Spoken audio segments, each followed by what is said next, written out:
The first time I saw him, he wasn't moving.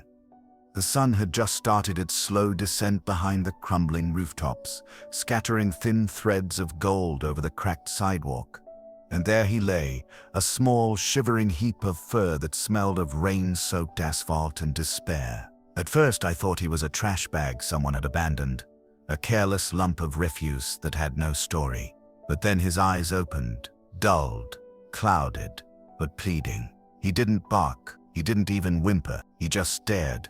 And in that silence, I felt something that struck sharper than any scream, the weight of being utterly alone in the world. The city around us hummed with the rhythm of traffic and distant laughter, oblivious to this tiny, trembling light. I knelt down, my hands hovering over him, and wondered if reaching out would even matter, if he would let me. The chill in the evening air seeped through my jacket and into my bones, but it couldn't touch the fire that sparked in my chest. The urgent need to save him, or at least to try. The wind carried a metallic tang that clung to the edges of my jacket, brushing against my face with a ghost of cold. He didn't move, not even a twitch of the paw that had been scraped and bleeding from something I could only get. I knelt closer, the gritty concrete pressing into my knees, and reached a hand toward his small, quivering body. He flinched violently, a reflex honed by years of abandonment, and I froze, afraid my touch would make everything worse. Yet there was a fragile thread connecting us. A silent negotiation in the space between my fingers and his gaze. He could run, disappear into the cracks of the city, or he could allow me in. His eyes held centuries of stories, though he was barely a year old. I saw hunger etched into his jaw, the weight of pain pressing down on his ribcage, each breath shallow and trembling. A faint whimper escaped him, soft enough to almost be drowned by the distant roar of traffic, but my chest constricted in recognition of it. I whispered his name, a sound that felt absurdly inadequate, yet I said it anyway, over and over, letting it drift through the cold evening air like a small, desperate prayer. I noticed the surrounding street for the first time, the flickering neon from a broken sign, the rusting grate near the curb, a puddle of water reflecting the golden light of the sinking sun. Everything seemed both alive and indifferent. A city that moved on without noticing the smallest tragedies. But in that moment, nothing else mattered. The air was thick with the smell of wet asphalt, the faint odor of garbage, and the tang of iron from his blood. My hands hovered over him, unsure, trembling. I could feel the pulse of life beneath the fur, weak, fragile, but unmistakably present. Time became elastic. Seconds stretched into eternity. I considered leaving, rationalizing that someone else might notice him, that there was nothing I could do. And yet, the thought of walking away twisted something deep in my chest, a cold, aching void that left no room for reason. Slowly, almost impossibly, I lowered my hand again, letting my fingers brush lightly against the side of his neck. He flinched, then froze, breathing, catching. And in that suspended moment, I felt the first tiny spark of a car honked in the distance, snapping me back to the surrounding world. But he didn't move, didn't run. His small body shivered against the wind, eyes wide and unblinking. And I knew then that this moment, this fragile, trembling connection, was a turning point. I whispered to him that it was okay, that I wouldn't leave. And in the silence that followed, I realized that salvation was not in grand gestures. It was here, in the slow, careful bending of a human hand toward a creature that had known nothing but neglect. I shifted my weight, mindful not to startle him, and gently slid one arm under his chest. His ribs pressed against my palm, thin and vulnerable, and he gave a small, reluctant sigh, a sound that was both resignation and hope. Every step I took to lift him felt like a negotiation with gravity and fear, a quiet surrender to something bigger than both of us. When he finally rested in my arms, small and fragile as a paper bird, I could feel his heartbeat fluttering like a bird trapped under rib. I held him close to my chest, letting my own heartbeat sync with his trembling rhythm, a silent promise that the night would no longer claim him. The street stretched out behind us, alive and indifferent, but in that cocoon of hands, fur, and breathing, the world contracted to a single sacred space. Two lives trembling in the cold, bound together by chance and choice. And as I carried him away from the shadows, The first thin thread of hope began to weave itself into the dim, fading light of evening. I carried him carefully, feeling the delicate weight of his tiny body pressed against my chest. Every rib, every shiver, a reminder of how close he had come to being lost forever. The city stretched around us, indifferent, cars roaring past, footsteps clicking on cracked pavement. Yet all I could hear was the soft rustle of fur and the faint, ragged rhythm of his breath. Each time he flinched, I paused, murmuring soft reassurances, letting him know that nothing would hurt him anymore. My jacket smelled faintly of coffee and dust, but to him it was the closest thing to safety he had ever known. The apartment door loomed like a promise, and I fumbled with the keys, hands slick with sweat and adrenaline. Inside, the air was warm, heavy with the faint scent of laundry and furniture polish. I set him down gently on the floor, letting him touch solid ground for the first time without panic. He froze, body low, ears pressed flat, tail tucked between his legs. Every instinct screamed distrust, yet the tremor in his stance hinted at curiosity, a dangerous, tentative curiosity that life might be safe here. I crouched, level with him, letting my eyes meet his. The silence stretched, a fragile bridge of understanding. I extended my hand slowly, palm up, and he sniffed once, then recoiled slightly. My chest tightened, but I didn't withdraw. I murmured his name, low and steady, each repetition a rhythm meant to anchor him. He tilted his head, eyes tracking every subtle movement I made. It was a dance of patience, one small motion at a time, one quiet breath at a time. The first brush of my fingers against his fur sent a shiver through both of us. His body tensed, his eyes widened, yet he didn't bolt. Instead, he exhaled a short, uncertain sigh, the tiniest acknowledgement that perhaps, just perhaps, I was not a threat. I stayed still, letting him explore me in his own time. Every moment a fragile negotiation between fear and trust. I noticed the texture of his fur, coarse in patches, soft in others, the way dirt clung stubbornly in knots, and the faint smell of the street still lingering beneath it all. He moved closer, tentatively, nose twitching, whiskers brushing against my palm. My heart leapt at the first small connection, a fleeting bridge between two beings who had known only uncertainty. I whispered encouragements, letting my voice become a constant in his chaotic world. Slowly, almost imperceptibly, he leaned against my leg, seeking the warmth of another body. I froze, savoring the moment. The city outside was loud, chaotic, relentless, but here in this small apartment, time bent to the rhythm of our shared breathing. I brought a shallow dish of water and placed it near him. He sniffed, pawed at the edge, then backed away. I knelt, my face close to the floor, and whispered that he could drink whenever he felt safe. Hours passed like this, a quiet vigil of watchful waiting, punctuated by the soft ticking of a clock and distant traffic. At one point I caught him glancing at me, eyes wide, tentative, asking, not in words but in soul-deep silence, if I would stay. I nodded without speaking. I would stay. I had made that choice in the cold light of the sidewalk, and nothing in the world could undo it. By the dim light of evening, he had inched forward, sniffing at the dish again, finally taking a tentative sip. The sound of water sloshing against the sides of the bowl was like a tiny, miraculous symphony. I exhaled, relief coursing through me, but I stayed still, letting him set the pace. In that fragile moment, the first thread of trust was woven between us, delicate, tremulous, but real. And so the apartment, once just four walls and furniture, transformed into a sanctuary, a place where a small life, battered and abandoned, could begin to learn what it meant to be safe. I watched him curl into a small ball on the rug, eyes half closed, the tiniest tail flicking in dreams I could not see. I knew the road ahead would be long, filled with fear, resistance, and moments of despair, but this first evening had proven something essential,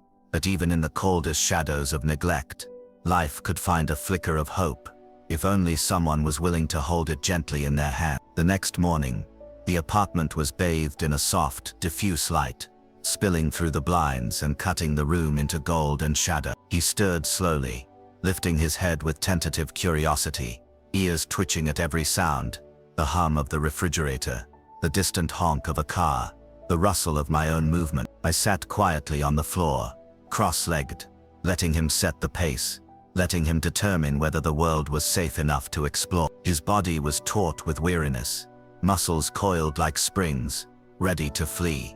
Yet there was a flicker of something new, a glimmer of recognition that I was here, and I would not harm him.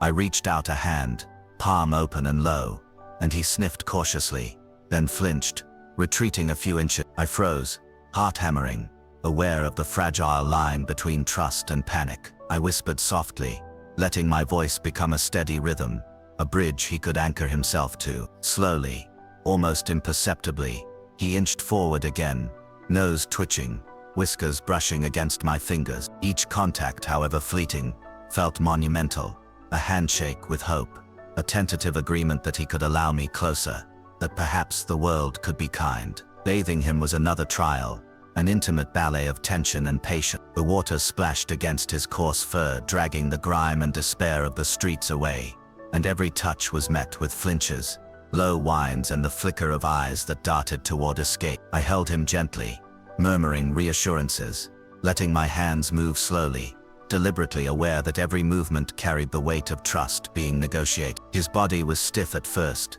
each muscle braced against the invisible threat of past cruelty, but gradually, he learned that this touch did not hurt, that it could heal. After the bath, I wrapped him in a soft towel, letting him shake, twitch, and settle in the warmth. The dampness clung to his fur, but the warmth of my hands beneath the towel became a lifeline. He leaned slightly into me, a gesture almost imperceptible, and I felt a jolt of recognition, the tiniest acknowledgement that he could rely on someone without fear. Every blink, every breath, every hesitant step forward was a negotiation between instinct and the fragile promise of safety. Feeding him was another delicate dance. He approached the dish tentatively, sniffing, then retreated. I knelt beside him, speaking in low tones, hands hovering nearby in silent encouragement. Finally, after what felt like hours, he took a cautious bite, then another, and another, as if testing the world one morsel at a time. My chest swelled with quiet relief. In that simple act, eating without fear, he began to reclaim a fragment of life stolen from him. I stayed close,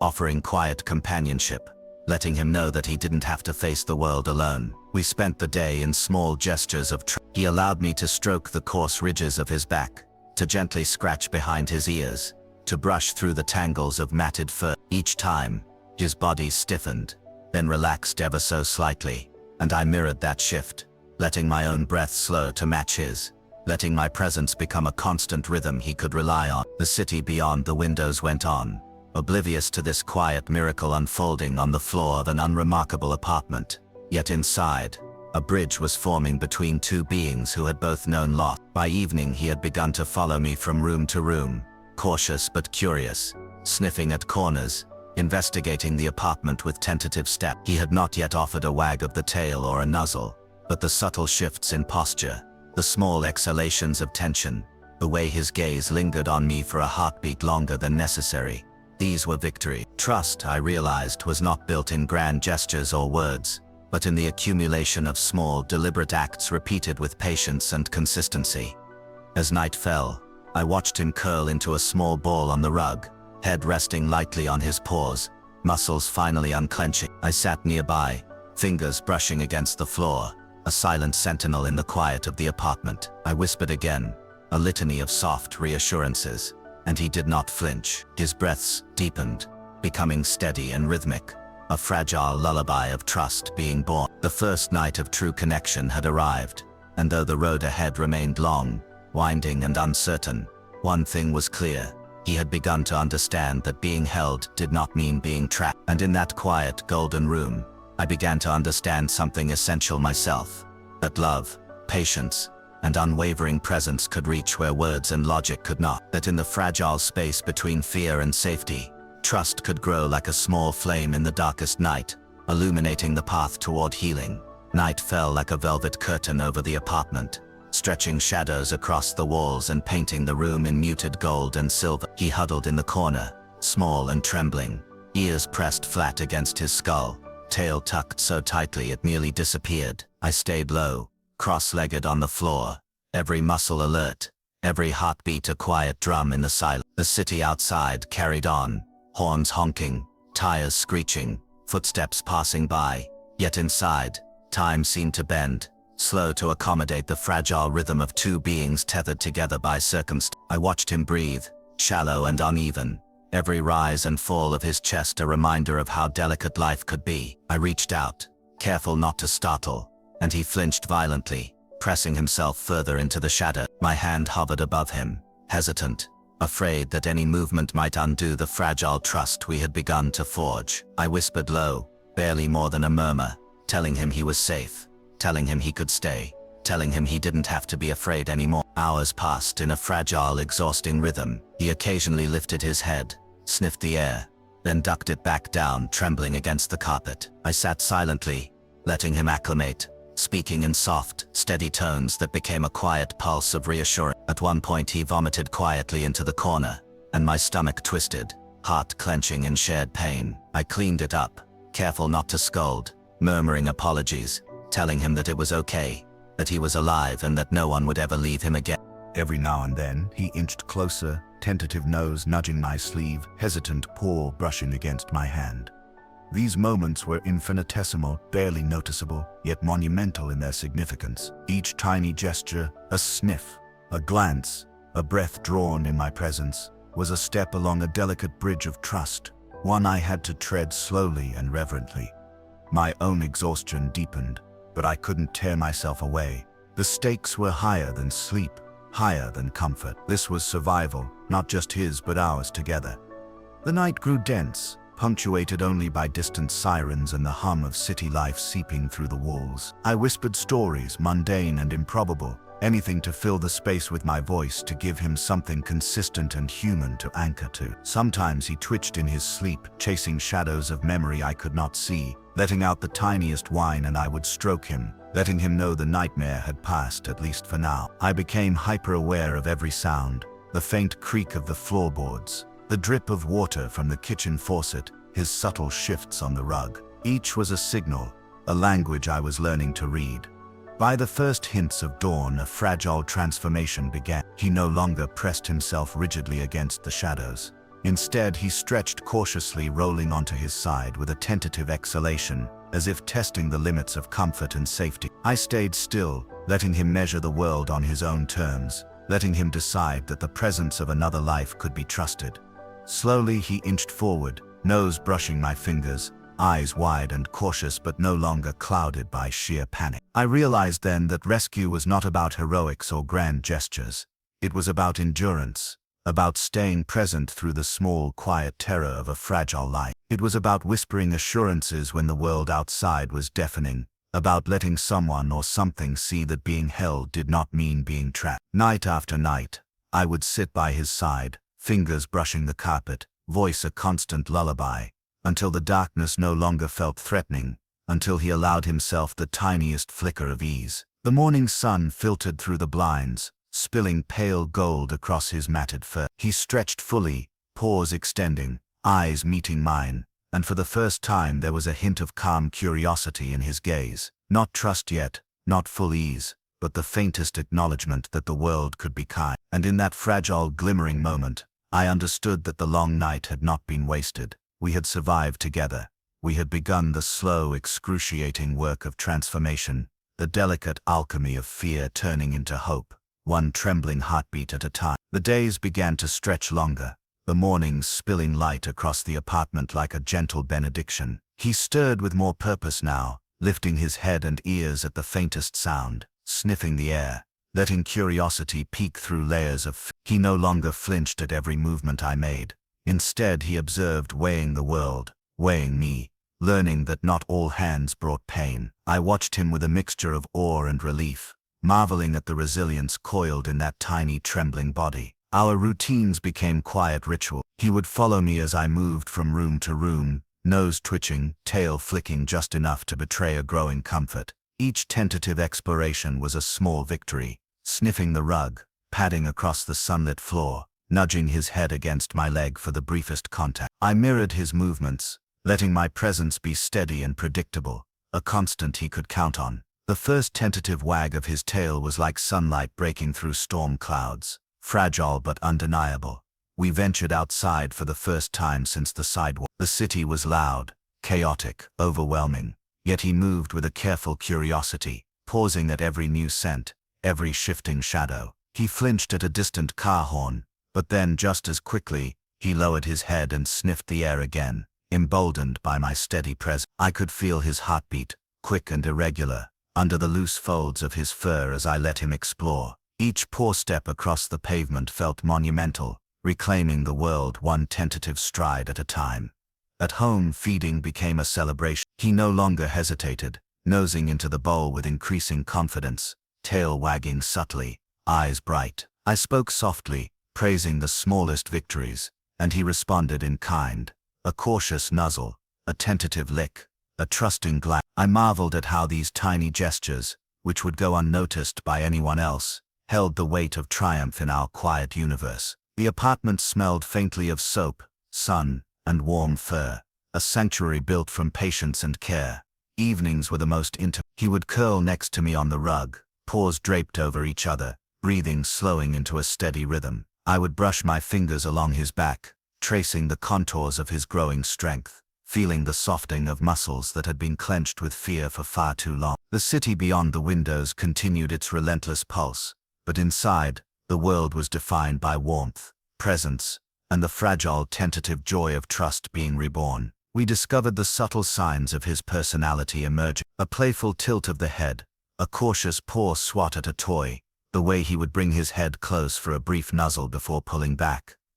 These moments were triumphs of courage. Each gesture became a small punctuation in the narrative of healing, proof that life, even after deep abandonment, could be coaxed back into hope. By the end of the chapter, he would rest in the fading light of the afternoon, ears flicking at distant sounds, tail softly thumping against the rug, eyes meeting mine with quiet acknowledgement. Not full trust yet, but a recognition that I was no longer a threat, that being held could also mean being protected, being seen, being valued. The transformation was subtle, almost imperceptible to an outsider, yet monumental to anyone who had witnessed the beginning. And in those sun-dappled moments, I understood a profound truth, that resilience is born not in heroic acts, but in the accumulation of countless quiet gestures of care, patience, and presence. In the soft brush of fingers across fur, in the gentle repetition of voice and warmth, the world once harsh and indifferent became a place where trust could grow, where hope could flourish,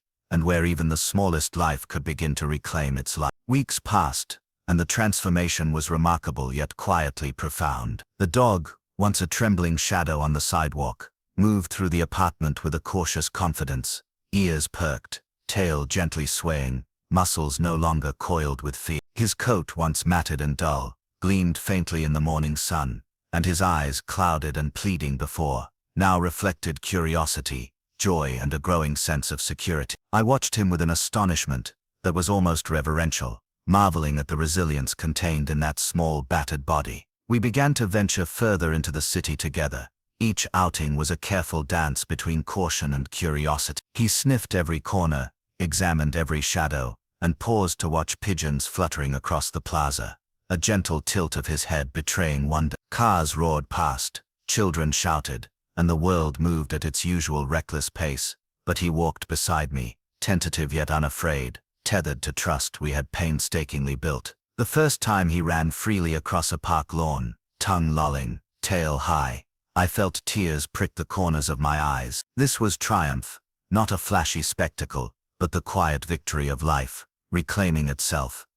Inside, our routines were now rituals of joy rather than endurance. He would meet me at the door, tail wagging like a pendulum of delight, eyes shining, paws light against the floor. Meals were consumed with gusto, play sessions were filled with tentative bounces and cautious swats at soft toys, and evenings ended with curling together on the rug, warmth and trust woven into each shared heartbeat. He would lean against me now, rest his head lightly on my chest, and look up with a gaze that asked, simply and without words, "Will you stay?" And I would smile, knowing that the answer was already written in every moment we had endured together. The city, once harsh and indifferent, had become a backdrop to our shared life. Alive, yes, but no longer threatening. Sidewalks, streets, and parks were no longer arenas of danger, but canvases of exploration and freedom. He responded to the smallest gestures, a soft word, a gentle touch, with unspoken gratitude, a delicate acknowledgement of the bond that had grown between us. And in those moments,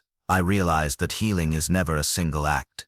It is 1,000 quiet decisions, 1,000 patient gestures, 1,000 nights spent simply being present. One evening, as the sun set in molten gold and spilled across the rooftops, he ran ahead of me on the pavement, paused and looked back with eyes shining, tail wagging, and I froze, letting the moment stretch. The city faded into background noise, the traffic a distant hum, the streetlights flickering to life, like sentinels of calm. I knelt in the warm glow of that fading day, and he bounded to me, jumping slightly, pressing into me as if to say that all the waiting, all the fear, all the trembling had led to this. And in that touch, that fleeting collision of bodies and souls, the arc of despair had transformed into joy, the story of abandonment rewritten into one of trust and resilience. And yet the true miracle was quiet, subtle, unspoken. The dog, once left for dead on a cold, indifferent sidewalk, had not only survived, but had thrived. His eyes, bright and alert, reflected the sun, the sky, and the small apartment that had become a sanctuary. And in those same eyes, I glimpsed something profound, the capacity for forgiveness, for hope, for love, even after cruelty. As I watched him settle into the rug that evening, curling into a soft, contented ball, ears flicking at distant sounds, I felt the weight of the journey settle in my chest. The first moment I saw him, abandoned and alone, had felt like staring into the void. Now, as the golden light bathed the room, I saw not a void but a world restored. Life, fragile and battered, had been given another chance. And in that final image, the quiet miracle of survival and trust, I understood the simple, undeniable truth. Love, offered without expectation, has the power to rewrite even the bleakest stories, leaving behind a light that lingers long after the shadows have passed. The sun dipped fully below the horizon, painting the room in gentle twilight. He shifted slightly, stretching, then rested again, eyes half closed, breathing slow and steady. And in that peaceful, unassuming moment, the world felt right, whole, alive, and brimming with possibility. From the edge of despair on the sidewalk, to the warmth of this shared life, the journey had come full circle. He was alive, we were alive, and somehow, against the odds, the world had made room for a miracle. Weeks turned into months, and the small apartment, once a temporary refuge, had become a sanctuary. He moved through it now with quiet confidence, ears alert, tail wagging with a rhythm of joy I had never thought I would see. The scars remained, a crooked whisker here, a faint pink line across a paw there, but they were no longer marks of defeat.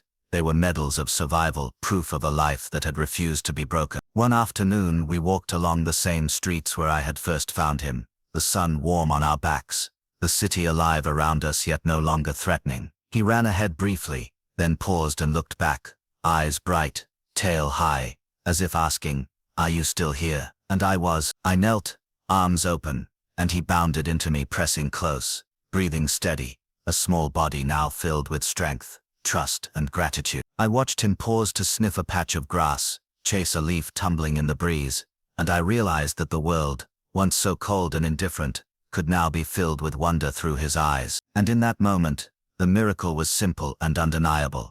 Love, patience, and unwavering presence had rewritten the story of a life abandoned, turning fear into courage, loneliness into companionship, despair into hope. As the sun dipped low, painting the horizon in gold and rose, he curled beside me on the sidewalk, head resting gently on my lap. The city continued its rush, but for us, time had slowed, softened by the quiet magic of trust regained. His eyes met mine, warm, bright, unafraid, and I knew that the journey, the long nights, the tentative steps, the whispered reassurances, had not only saved him, but had changed me too. And in the fading light I understood the simple truth that had guided us all along. Sometimes the smallest lives carry the greatest courage, and the gentlest hands can hold entire worlds. Together we had crossed the shadows, and now, finally, we were bathed in light. The months had passed, and the small dog, once left for dead on a cold sidewalk, was now a creature of light and confidence. His coat glimmered faintly in the sun,